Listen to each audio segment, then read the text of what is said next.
Hello, everyone. Thanks for joining us for this JAN Accommodation and Compliance Series webcast titled Accommodation Solutions, Respiratory Conditions, Allergies, and Fragrance Sensitivity. My name is Tracy DeFreitas. I'm the Director of Training and Outreach for JAN.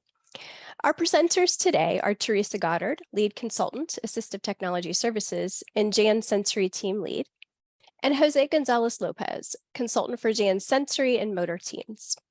Teresa and Jose, thanks for sharing your expertise with us regarding accommodation strategies for employees with respiratory conditions, allergies, and environmental sensitivities. Before we begin, let's review the housekeeping items. If you do experience technical difficulties during the webcast series FAQ might answer some of your questions. The link to the FAQ is included in the login email that you received today, or go to the webcast series page at askjan.org. That's askjan.org. You may also use the question and answer option located at the bottom of the screen to connect with our webcast tech team. Attendees are welcome to submit questions during the session using the Q&A option at any time. Questions will be answered time permitting, but we suggest contacting the JAN service directly for assistance with your ADA and accommodation questions.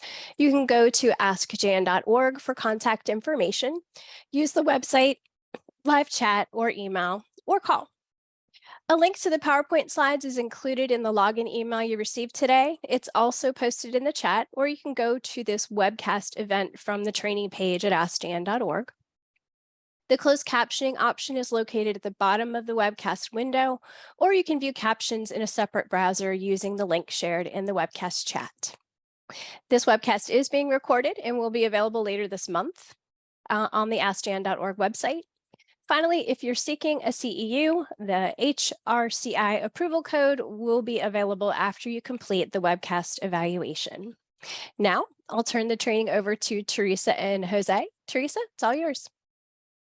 Hey, Tracy, thanks for that introduction. I really appreciate it. So today, we're going to talk with you about a number of topics related to accommodating an individual with some type of respiratory impairment or allergy or sensitivity.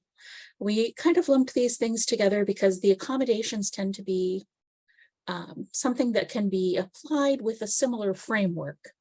But first, before we jump into that, I want to do a brief discussion with you about exactly what is a reasonable accommodation. And the reason for that is one of the more common questions that we get here in JAN for individuals is, can I ask for this? Is it okay that I ask for this? What exactly is a reasonable accommodation? And one of the more common questions from employers is this reasonable? We're getting this request. We've not had a request like this before. Can you tell me if this is reasonable? And to be honest, those are questions that are hard for us to answer because there are so many things that could be reasonable accommodations. And also because the EEOC doesn't really define the word reasonable in a way that's very easy to convey to the average person, although it's pretty clear when we read it. So first thing I want to say is a reasonable accommodation is any change in the work environment or the way things are usually done that results in an equal employment opportunity for an individual with a disability. This is from the EEOC's Technical Assistance Manual for Title I of the ADA. And there are lots of examples that they give, making existing facilities accessible, job restructuring, modifying a work schedule reassignment, acquiring or modifying equipment or devices, adjusting or modifying policies, providing qualified readers or interpreters. But the truth is, a person's not limited to these words when they're asking for an accommodation. And there are lots of accommodations that could be potentially reasonable, but hard to apply in a particular environment. So because it is challenging sometimes to come up with an accommodation that's going to work really well and be effective for the individual and work really well within the environment, what we've done at JAN is developed a 3-step framework for talking about how to accommodate people with these types of conditions. So on the next slide, I'd like to talk about some of the complex issues that make these accommodations so interesting to work on. So with an accommodation for an individual with a respiratory impairment, for instance, there could be conflicting accommodation needs.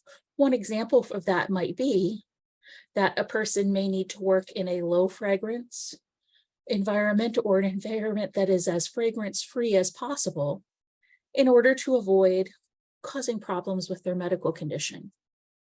However, another employee may need to use things that have a fragrance that's unavoidable. So someone may, for instance, need to use a certain type of cream for their psoriasis that may have a fragrance, or even if it doesn't have an added fragrance, the ingredients themselves may be something that another person could smell. And that could be an example of a conflicting accommodation need. Another example would be one person may have an allergy to dogs and need to avoid them in the work environment. Another person may need to bring their service dog to work. So there are few accommodations where these types of needs are so frequently in conflict compared to the way that they are frequent for cases involving respiratory impairment.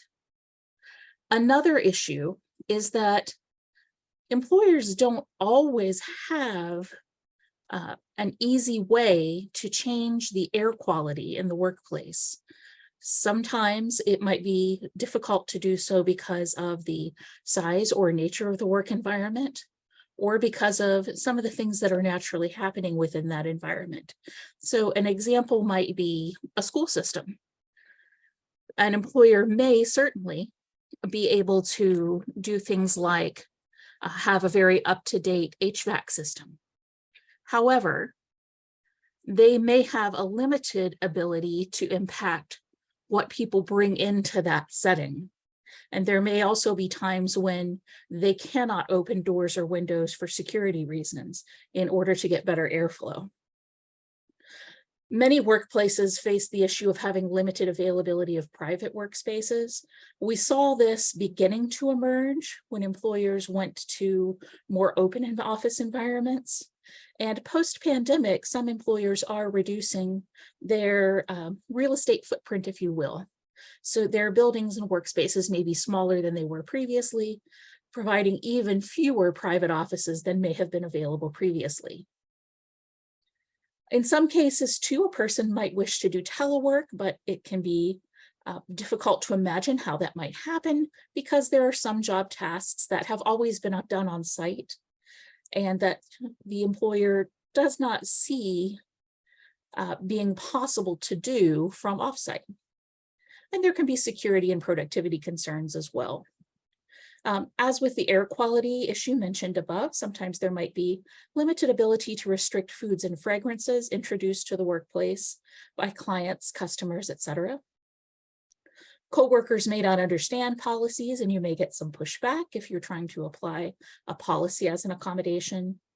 Issues related to air quality and fragrances are also, unfortunately, an area where we see harassment of the individual with a disability, not necessarily on the part of management, but sometimes from coworkers who just really don't understand the need to restrict something, or who may have difficulty believing the person with an allergy.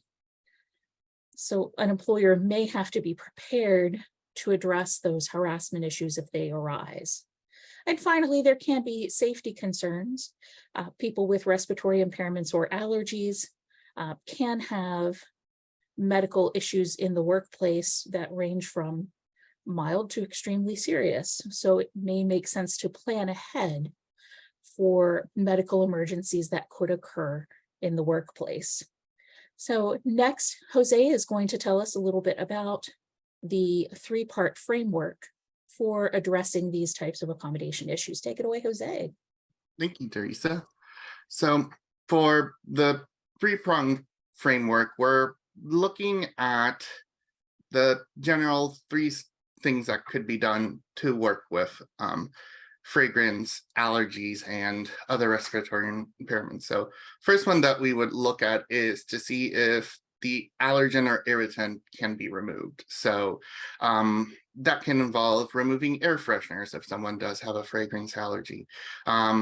people may have reactions to specific cleaning products. So changing those for ones that are fragrance-free or less harsh is another option. Soap in the bathroom can cause other types of reactions as well. Mold as well. So if someone has a sensitivity to mold in the air and they start having reactions in the workplace, then that's a problem that has to be addressed. And when it comes to food allergies, you have to consider what types of allergens could be in the food. So you'd want to look at caterers that can provide options that don't include those allergens, as well as to try and limit the amount of cross-contamination possible. Next slide. Then the next one would be to remove the person from being in contact with the allergen or irritant. So that could be moving them to another workstation that's, say, farther away from, say, a bathroom if it's issues with the cleaning products that are used. If someone has some outdoor tasks that they typically would do and are possibly marginal, and the person has a pollen allergy, seeing if you could restructure that and switch those tasks with indoor ones that someone else might do could be an option. Considering telework, either on a full or part-time basis, could be another option, since the person would have more control over their environment. And a trial period could be used in that at the start of that accommodation to see if it is something that's feasible. And if someone, say, has allergies to dust and the workplace is being renovated, allowing telework for that amount of time or leave could be other options. Though if telework is possible, that should be considered prior to leave, since leave could be less effective in that situation if they're able to perform their duties remotely. And as a last resort, reassignment to a vacant position where they wouldn't be in contact with the allergen is also an option. Next slide. So the next one is reducing exposure to the allergen. So if the allergen can't be removed and the person can't be removed, we have to work with what's there and trying to reduce exposure as much as possible. So that can go with modifying a work schedule. If, say, the allergen or sensitivity is related to cleaning products, working around the times that the areas are cleaned is a way to do it. Allowing the employee to have breaks or schedule their breaks in such a way so that they can step away from the workplace just to be out of the allergen exposure and just be able to get some fresh air. Looking at air purification systems to just trap those irritants and remove them from the air. And if that's an option, you'd have to consider the type of air purifier and filter that's being used, because they're not all going to trap the same types of allergens. Communication methods is another option. Say if they need to communicate with someone in the area of the workplace that contains the allergen, instead of having to go to them directly, would an email or a phone call be sufficient for that? And then you'd also have, then another consideration could be either a fragrance policy or a food ban when it comes to those triggers. And that's something that we get into a little bit later, but those have their own challenges when it comes to fragrance-free policies and banning certain food items. Next slide, please. And this goes to removing the person. Since sometimes it isn't as feasible to have someone not be there, sometimes just removing the person from the area as needed is another way of working with it. So if the exposure is just for a short period of time and the person can be away from work or doing work somewhere else, just removing them for that short period of time would be another way to handle the situation. And next, Teresa will be displaying some additional accommodations that are a bit more specific to allergies. Thanks, Jose. I really appreciate that.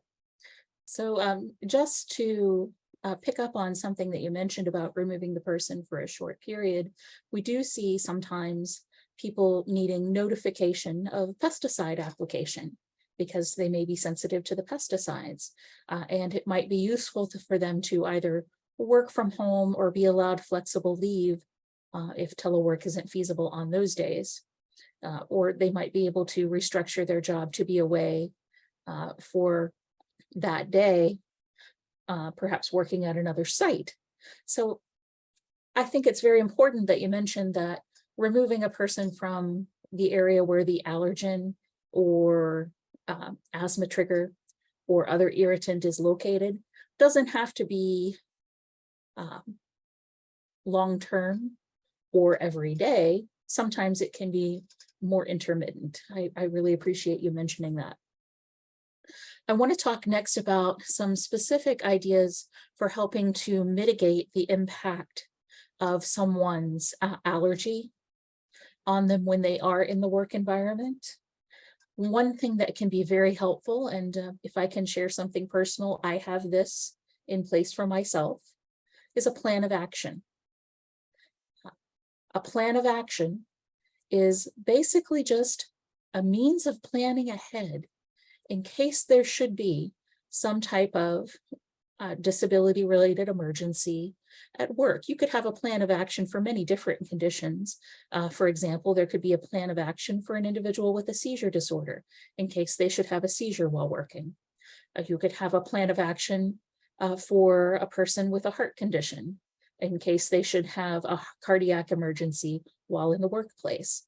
But it works really well, in my opinion, in cases of allergies or also asthma attacks when a person may suddenly have a reaction to something within the work environment. A plan of action is just what it sounds like, a plan of what we're going to do if this happens. Ideally, it should be voluntary and developed with an employee's cooperation so that, first of all, we're not doing something that the employee does not want to accept. And also because the employee is in a really strong position to tell us how to know if they're having an allergic reaction or an asthma attack, what that looks like. They're able to tell us, if they choose, things like where they store their rescue medications and whether they need help to retrieve those if they're having an emergency. They may even want to share details like if there's more than one hospital near your workplace. They may want to be able to say which hospital they would prefer to go to if EMS is called and that question is asked. Information about who to contact, like the emergency contact information, could also be included in this form just to have everything all in one place. Now, of course, this is disability-related information. So we need to make sure that you're following medical confidentiality rules and not keeping this in the regular file cabinet with an employee's non-medical records. This should be kept in a separate locked filing cabinet or the digital equivalent. And if you want to develop a plan of action or just see what that is all about, if you will go to the JAN website in the A to Z section and look under by topic, you'll see a link for sample forms. You can find all of JAN's sample forms there, including the sample plan of action. Another accommodation that might be needed if someone does have an allergic reaction or an asthma attack at work is some time off to seek treatment or to recover from that. People may also need to use flexible leave or have a modified schedule so that they can see their medical providers to help them manage this condition appropriately. Particularly for a person with an allergy, there may be a need to store food in a place that is safe, where it won't be contaminated with foods that they're allergic to. And people may also have injectable medications that they use in case of emergency. It's very important that those are where they are expected to be and they not be tampered with in any way. Many individuals do, in fact, keep a second set of their rescue medications stored at work. I know when I was in the physical workplace frequently, I did that. But it's important that those don't get moved around. We've seen cases here at Jan where someone's medications were moved or even disposed of without the person's permission or knowledge. And that could be a real problem when it's emergency time and you need those things. Some accommodations that can also help to manage symptoms and side effects include things like modified schedules. People may experience fatigue as the result of a medication side effect. People may also benefit from coming into the workplace a little bit earlier than everyone else to get to their safe space, or they may benefit from coming in a little bit later after everyone has already gone through the stairwells and the elevators, so that they can come in at a time that's less busy. This is particularly something that could be helpful for an individual with fragrance sensitivity or whose airways are a bit reactive due to asthma or another respiratory condition.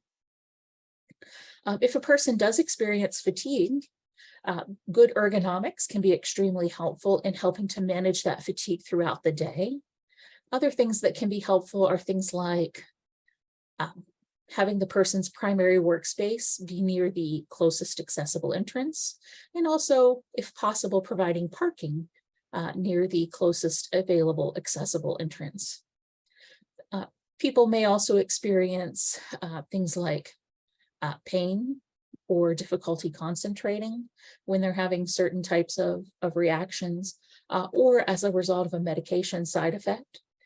And so the types of accommodations that we use for conditions that cause difficulty concentrating, like for instance, ADHD, could be applied here, even though it's a totally different type of disability.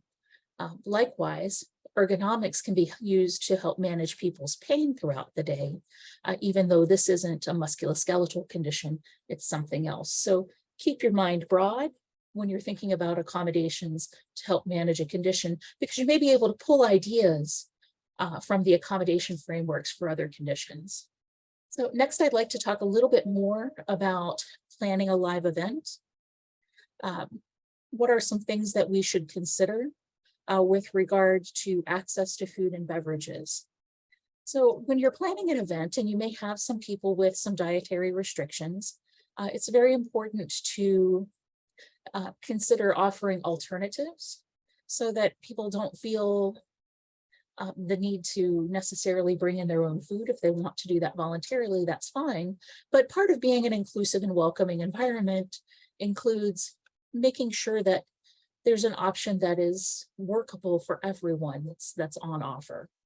Also, just to get outside of the realm of allergies for just a moment, when we're planning an event, we also want to remember that our seating area should be arranged in such a way that everyone can get around it, including those with mobility aids and those with service animals. When we're preparing food, as much as possible, we want to avoid cross-contamination, both in preparation and in serving. Oftentimes, your food might be prepared off-site, either by your coworkers if it's some kind of potluck, or by the catering company if you're having the event catered. Hopefully the catering company is following good practices. But if your folks that are preparing for a workplace buffet can do things like be mindful of the allergens and also include a list of ingredients, maybe even take pictures of the packages of the ingredients that they're using, that might be really helpful to the person with a food allergy. So in other words, if I'm not sure about something, but I see a list of the ingredients, and I could even ask my friend, hey, did you keep the package for this jam that you put in here? did you keep a picture? Can I look at it? Then that would help me know if it's safe for me. And for serving, you want to keep separate serving utensils for each dish. And there might be times when you want to have a separate table for certain types of ingredients, like for instance, dairy, to make it very clear that these are the things that contain this ingredient. These over here are ones we've looked at and we think don't have it. And of course, some people are still social distancing. So when you're doing your seating arrangements, you may want to keep that in mind. How can people still feel included in our event and participate without being so close to each other? So that's just a few things that we wanted you to keep in mind if you're planning a live event, as many of us are this time of year. Now, for a little bit more in-depth information on accommodating allergies specifically, I'd like you to invite you to look at the JAN website. On the next slide, we have a screenshot of a new resource that is on the JAN website called About Allergies. So this is a page that we just put up this year, and it has detailed information on the three-pronged framework and also links to all of JAN's articles that are related to allergies. So if you want to go a bit deeper on your own, this is a great place to start. And on the next slide, we also want to talk a little bit today about long COVID and respiratory impairments. As there's more research being done on long COVID, it is apparent that many people with long COVID develop difficulty with breathing or with shortness of breath, and it can last for a fairly long period after the initial infection. People are also reporting fatigue, which is also a pretty common symptom of things like asthma. Cough, and they may have a cough for a long time. And some people have actually developed other respiratory impairments, like taking on, say, an asthma diagnosis after recovering from COVID when they did not have one before. So just wanted to plant the seed that if an individual does have a history of COVID and they're experiencing breathing difficulty, shortness of breath, fatigue, cough, or any other type of respiratory issue, there's a chance it could be related, and I wouldn't be surprised. Next slide, please. Right, thank you for that, Teresa. Next, I'd like to tackle an issue that comes more specifically with multiple chemical sensitivity and fragrance sensitivities, though this could happen with any condition, but we see it mostly here. And it's that when going through this process with these conditions, there can be misunderstanding during the process that can cause some issues when trying to find accommodations.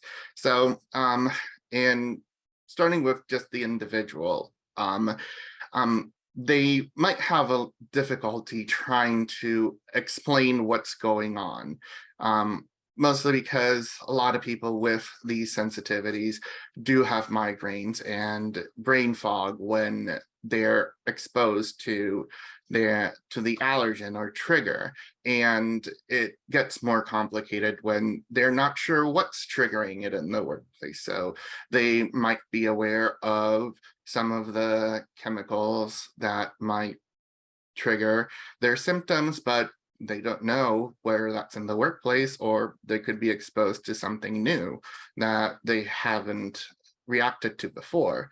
And in general, they can just not feel good physically.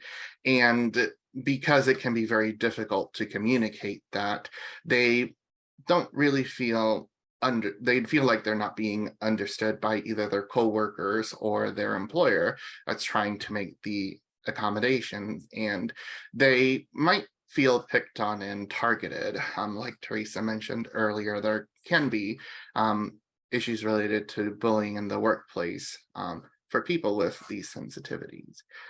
Next slide. And when they're coworkers, the coworkers might not really understand the condition and what's going on and why are these changes happening. And depending on the type of person, say it's someone that might use a lot of fragrances or have air fresheners in their own office. They might feel insulted because of just changes that might arise from having a new policy being instituted, and now they can't have those products that they used to have. Next slide. And the employer also can get very frustrating because since you can't always get very clear information when it comes to the situation, sometimes there's a lot of trial and error to figure out what's the best approach to the situation. And that can become very frustrating because it can take a lot of time. And at times it feels like there really is no solution, because when it comes to like fragrances, they can't exactly control everything that every one of their employees is either wearing or what they're washing their laundry with and all of those things. And that leads to an end result that Teresa is going to talk to us about. Thanks, Jose. Yeah, so situations involving fragrance do often have an emotional component. Not everybody understands. And sometimes even when everybody's trying really hard, a person may still have a reaction, which can be just something that takes time to process. So what can you do to overcome these issues? First, we're going to share with you some basic accommodation ideas that we'll go through quickly. And then we're going to go over some accommodation examples. I know that's everybody's favorite part of the show, so we'll try to get there quickly for you. May we have the next slide, please? One of the best things any employer can do is do their best to maintain good air quality at all times. And that could include things like consulting with an HVAC professional. It could mean making sure that you're changing filters and things like that on a regular basis. It could be evaluating whether you need some air purifiers and if the ones that you have or are considering are the right size for the space or not. If you're not sure about that, by the way, we do have a link available that we can send you that has examples of vendors that carry air purifiers that are rated for very large spaces. So that's something that we can offer you if the need comes up. Discontinuing the use of fragrance products as much as possible can also be helpful. So if you have a break room where you provide, say, dish soap to everyone to be able to clean their dishes, if you could provide a fragrance-free option, that might be really helpful. That's something that is helpful to me, I can tell you. When there's citrus-scented dish soap in the office kitchen, that's a big problem for me. And when I first came to Jan, I was nervous to bring that up. But I was so glad that I did, because I was helped immediately, because we're in a very supportive work environment. And that's what I would hope for everyone with an allergy, that they have a very supportive, welcoming, inclusive environment. Same thing goes for your cleaning products. If you have things that you routinely clean with, carpet shampoos, wipes for the restroom, anything that you might have in the workplace, if there's a fragrance-free option, that's super helpful to people with a fragrance issue. Providing scent-free meeting rooms and restrooms could be helpful. If you can't make your whole facility fragrance-free, at least maybe you can make these common areas as scent-free as possible. And if you can't designate all restrooms as fragrance-free, maybe you could designate one. Modifying a workstation location so it's away from something that is fragranced, or from a person who it maybe is wearing something that's triggering a reaction, but we don't know what it is. Separating those into employees could be very helpful. We talked a little bit earlier about how modifying somebody's schedule can be helpful, because they can avoid fragrances when they're the strongest at the beginning of the day or get to their safe space. Next slide, please. We have a couple more of these before we get straight into the examples. Allowing someone to take fresh air breaks can help them if they do happen to have an exposure at work. Indoor air purification systems that are designed for the irritant in question is also something that you could consider. So what do I mean by that? Well, air purifiers come in all different types. So if a person is sensitive to pollen, let's say, then you would want one that's good at removing pollen. But something that works really well on pollen might not work that well on something like cologne or smoke. So basically read your labels and consult your vendors when you're making these choices. Jose talked earlier about modifying communication methods. Maybe not everything has to be face-to-face in person. I think that's a very useful strategy. Modifying or creating fragrance-free work policies. People get very stressed out sometimes at the idea of implementing a fragrance-free policy, but just remember, even if you're not sure that you can make an area totally fragrance-free, you could still work on a policy that gets you as close as possible within the limits of your environment. So maybe you could have a fragrance-free policy, for instance, that you ask employees to voluntarily follow and that you give training on so that there's good buy-in. But maybe you can't control what people might wear who come into the building from outside. And maybe we just need to find another way to work around that part of the problem. So if you can't be perfect, don't worry, be as good as you can. I think that's good advice for fragrance accommodations and for life. Okay, next slide, please. Okay. One thing that is helpful, I do feel, is fragrance-free or chemical-free zones in entrances, in classrooms and conference rooms, and a safe path of travel to get to things like restrooms, break rooms, and of course, someone's immediate office area. And next, I believe Jose is going to give us our first example. Jose, please take it away. So first example that we have is related to an airborne food allergy. So an employee contacted us with concerns that their employer was not following the accommodations that they had already requested, and in this situation were already in place for several years. And this employer even had gone to the lengths of installing some walls in the part of the building to help redirect airflow, because this employee has an allergy to coffee. And the issue came up because now that the pandemic has ended, another department started their bi-weekly, so every 2 weeks, a coffee networking event that took place near the elevators.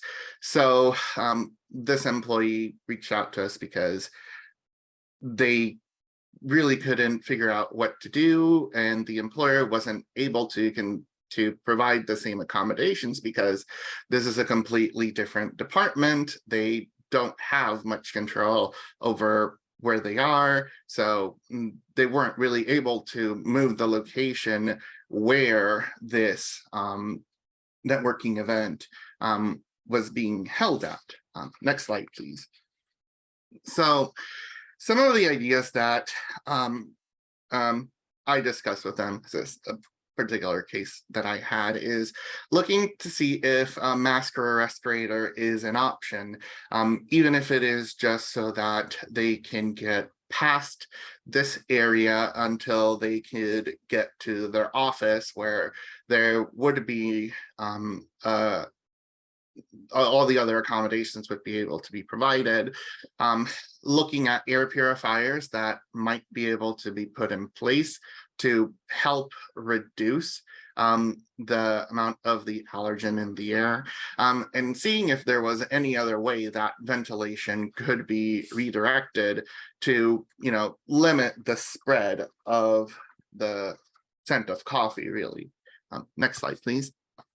So when it comes to restricting foods as an accommodation, we have to remember that it's not a fail-safe. It can help as much as possible to reduce exposure, but it's not gonna be 100% foolproof. So this really goes into posting signs in entrances, hallways, in areas where people will be to alert them that certain foods are restricted due to someone having a severe food allergy, but just in broad terms.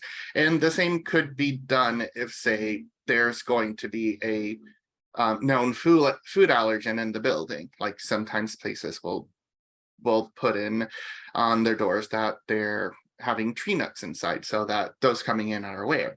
And sending memos to employees, letting them know of this policy, and if they've been in contact with someone with the allergen, that they can take precautions when interacting with other people, and just going with those, just keeping those memos going so that people reminded of it, and as well as enforcing the policy with consequences if there is an employee that does violate the policy, just like other types of workplace policies.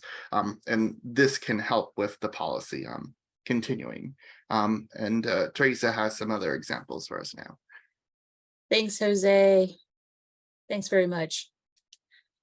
So next, I want to talk about a fragrance sensitivity situation involving a case that I handled. A park worker had fragrance sensitivity. She couldn't be around perfumes and colognes, but her coworkers were really nice and receptive, and she was accommodated through an informal fragrance policy that all of the coworkers were kind of voluntarily buying into to help keep her safe. But then, as always seems to happen, something happened. The employer decided that they wanted to put air fresheners in every restroom in that work area, including restrooms that weren't open to the public. So this initiative involved even the employee restroom. And it was scented and caused the person to have issues.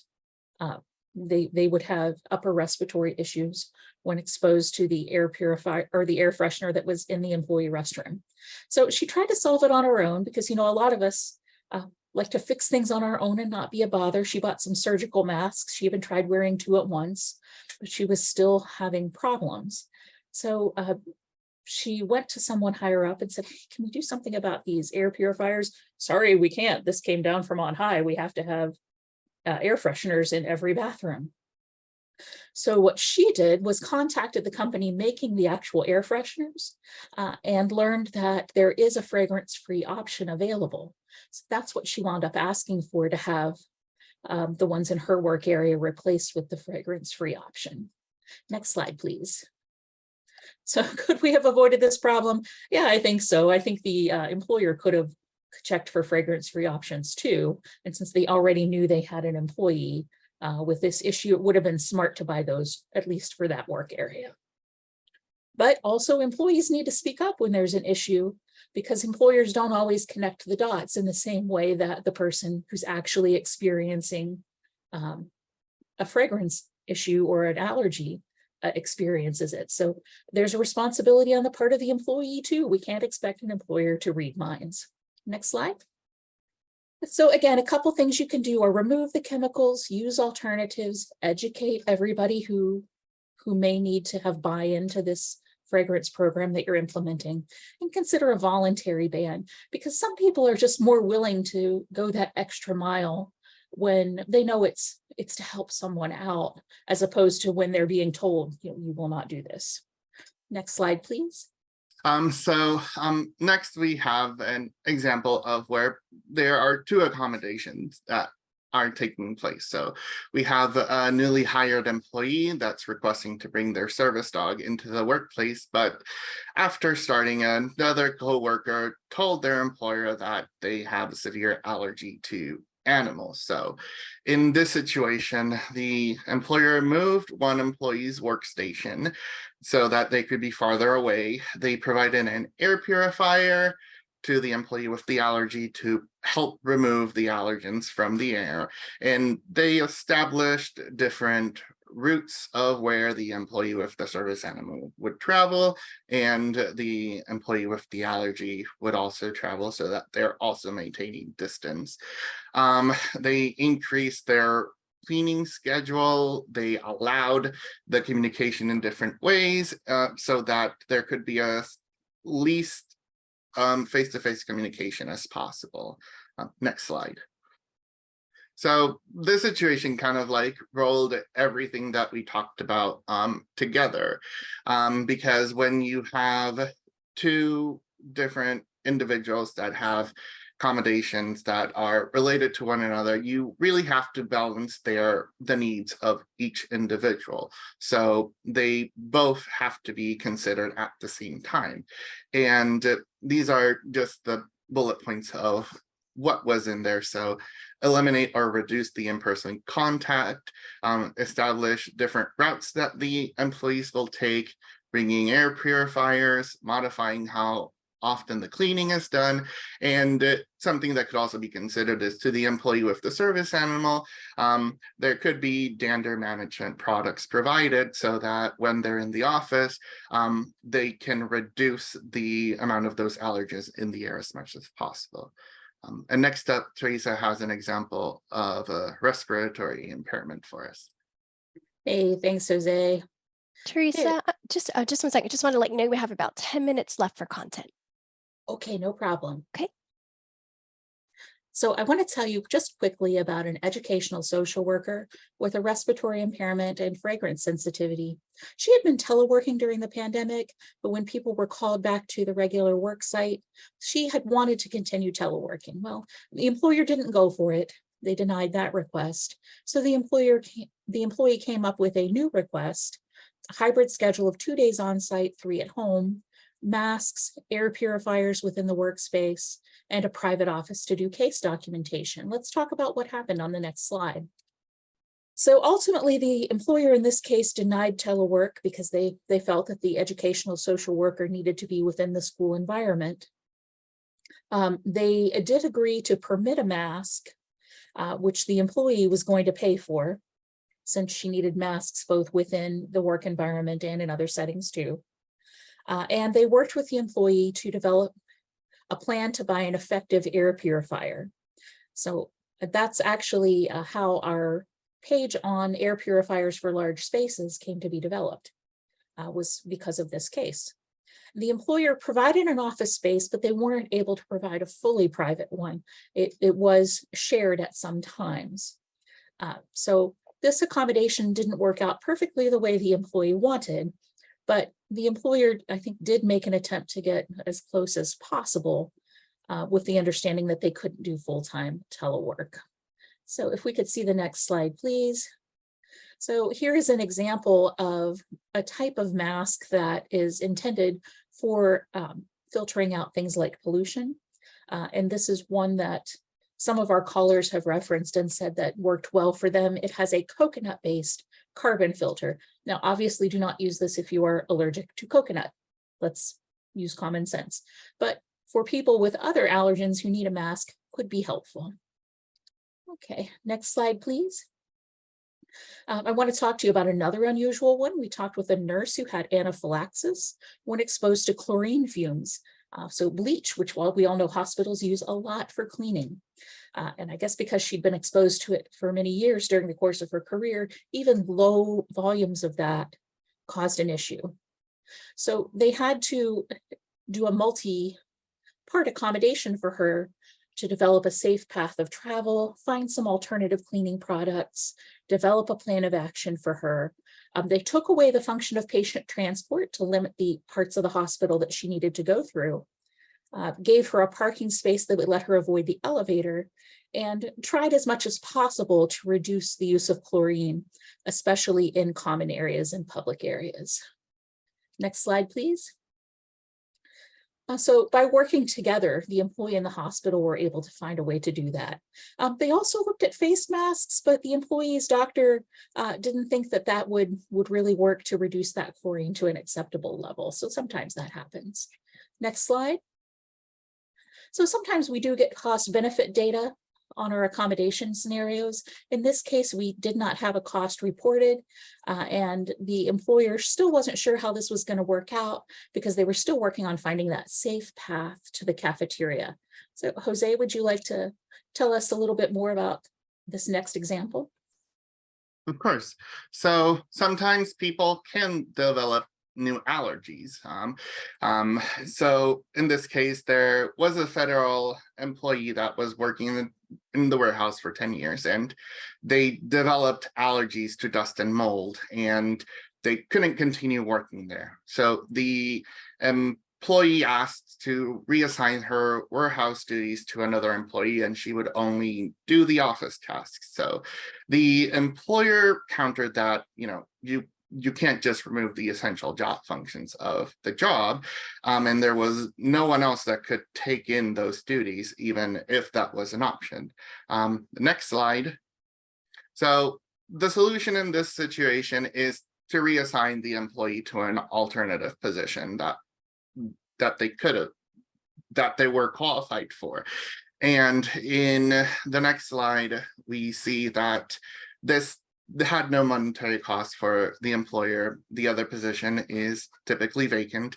And the benefit is that the accommodation was made and the employee didn't have to continue working in an area with their allergens. I think next Teresa has our last two examples. Yes, I do. Thanks, Jose. We want to talk to you about a career counselor. She had asthma and allergies, and she normally did her paperwork in her office, which was in a basement. And something about that building and the basement was causing her some breathing problems and headaches, but she wasn't sure exactly what it was. And sometimes that happens. Sometimes we don't know exactly where the symptom trigger is coming from. So in this case, the employee asked for an air purifier. At first, the employer said no, because they thought it's a personal use item. They're like, this is personal, it's just for you. So it's a personal use item, we're not going to buy it. But in the end, they decided to let her buy one and reimburse her for it. If you're ever not sure if something is a personal use item or you just want to talk it through, you can always call us. Okay, I want to talk about the next slide, please. So there wasn't a cost reported for this. We don't know how much it actually cost, but according to the employee, the accommodation worked fine for the office, but she was still having some problems in other places. And I think we have our last example coming up on the next slide. Okay, here are some JN resources actually on the next slide. A to Z, you can look at our section on food allergy, on fragrance allergy, long COVID. We have a page on MCS and also something in general on impairments. And could we have the next slide, please? We're ready for questions. Thank you, Tracy. All right, so much great information. We do have a few minutes for questions, I would say. Not a lot of time, but just a few. I will say that with the questions that have come in, a lot of your content addressed some of those questions that people were sending in. So you really hit some great topics for everyone. Something that wasn't covered, I think, is related to medical documentation. So one question is, what can we do if the employee cannot produce medical documentation confirming their allergy? That's a great question, Tracy. I think employers might want to keep in mind that asking for medical documentation is something that's permitted, but if we don't have it, we may be able to find a path forward anyway. When it comes to allergies, I think we have to be sensitive to the fact that not all allergens are easy to test for. So an employee may be able to bring in a doctor's note explaining their needs, but they might not necessarily be able to get test results to back them up. And I'll use myself as an example. I know I'm definitely allergic to cherry trees. I sneeze and cough and my nose runs and my eyes water every time I'm around them. When I went to my allergist, he said, I can't test you for that. Your insurance won't cover it because those aren't native to this area. So, if you want that, you're going to have to pay for it. If I needed that for work, that would be a real barrier for me. So I hope employers can be sensitive to that. Sometimes offering an informal or an interim accommodation and giving someone some extra time might make sense. It also might make sense to remember that maybe we don't actually need test results. Another thing that doctors sometimes have trouble giving is a list of triggers, say for asthma. And I always remind employers that, when I go to my doctor, he doesn't tell me what my asthma triggers are. I describe to him what's happening when I have an asthma attack, and we figure it out together from my report. So it might make sense to have sometimes a more informal discussion with that employee to better understand their needs. Jose, do you have thoughts? Yes, because something that has come up only once or twice is that since sometimes the employee might not know specifically what the trigger is, or even their doctor might not know, getting that specific might not be necessary. I've had some employers reach out, well, particularly employees, because they work in a very scientific field. So their employer was asking for even concentrations of the chemical in the air that would trigger a reaction. And that's quite possibly not possible to ever find out. So that kind of information just makes it far more difficult to get what might be a very simple solution in place. Absolutely. I think some employers would love to be handed the solution every time, but this is one of those realms of accommodation where a little trial and error is sometimes necessary. It's just the nature of it. But thanks for that question, Tracy. Okay, very good. Great responses. I'll throw one out if you can answer it pretty quickly. Here is another one around, can we just ask an employee to wear a mask? No, Jose, do you want to take that one or do you want me to? You can take it. Okay. This is actually one of my favorites. If the idea comes from the employee, I think it's a lot easier to manage the idea of a mask as an accommodation. I think it's almost always better to see if there's some additional way to help or another way to help before considering the mask, like looking at the overall air quality. And the reason for this is, one, if somebody's wearing a mask now that, COVID is a little bit more resolved, that's going to point out to other people that there's some type of issue. And we shouldn't be coercing an employee to reveal information about their medical condition by making them do something that's very obvious to others. If the idea comes from them, of course, that's different. The other issue is not every mask is going to be appropriate for every allergen or every trigger. And some people with asthma may have difficulty wearing them for long periods at all. And they can interfere with workplace tasks too, like use of the phone. So I think employers should be cautious about relying on masks as the first type of accommodation to consider. Let's look at all the other ways first if we can. Okay, very helpful. That's great practical guidance I think everyone can use. Well, with that, I think we're going to have to close out the Q&A, and that's all the time we really have. So Teresa and Jose, thanks for this informative training. We do appreciate your time and expertise. Please keep in mind, if you submitted a question, contact Jan. We're here, we're available to answer your questions anytime. So go to askjan.org for that contact information, and we'll be happy to assist you that way. This training does complete the JAN Accommodation and Compliance webcast series for 2023. The JAN webcast training lineup for 24 will be released in December. We'll announce the series via email and social media before the end of the year. We're working on developing some great topics based on webcast attendee requests that were submitted throughout this year, so we thank you for your feedback.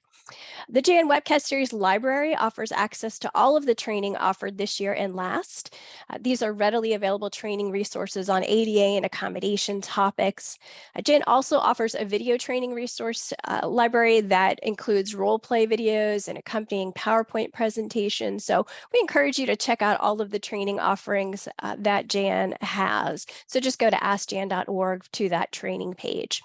If you are seeking a continuing education unit for today's training, we do offer one HR credit through HRCI. In order to access that, please complete the webcast evaluation. We do appreciate your feedback. Don't close the JAN webcast window when the webcast ends. That evaluation will pop up in a new browser window at the end of the webcast.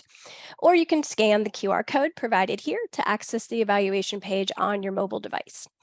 Once completed, just click on that View Your Certificate of Completion. As a reminder, if you have any ADA and accommodation questions, again, go to Ask Jan and we'll be glad to help. So you can find the contact information at the website. We also encourage you to follow us on social media and YouTube, and you get all the information you need there. Finally, thank you to Alternative Communication Services for providing sign language interpreting and captioning services for this JAN webcast. For now, that's a wrap. Enjoy the rest of your day, everyone. This concludes today's webcast.